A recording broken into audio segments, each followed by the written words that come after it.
Non vegetarians favourite dish లో ముందు వరుసలో ఉంటుంది చికెన్. రోజు చికెన్ ముక్క లేనిదే ముద్ద దిగని వాళ్ళు కూడా చాలా మందే ఉంటారు.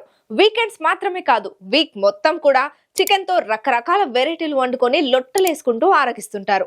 అయితే వీరందరి గుండె పగిలే వార్త ఒకటి ఇప్పుడు బయటకు వచ్చింది. ఎందుకంటే కోళ్లలో భయంకరమైన బ్యాక్టీరియా ఉందని శాస్త్రవేత్తలు గుర్తించారు.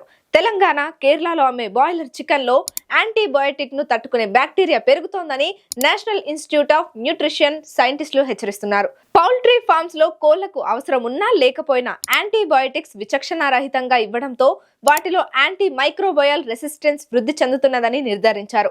ఈ బ్యాక్టీరియా మనిషి శరీరంలోకి ప్రవేశిస్తే వ్యాధులు వస్తాయని హెచ్చరించారు. అంతేకాదు, ఈ బ్యాక్టీరియాలన్నీ యాంటీబయోటిక్ ట్రీట్మెంట్ కు సవాల్ విసురుతాయని హెచ్చరించారు.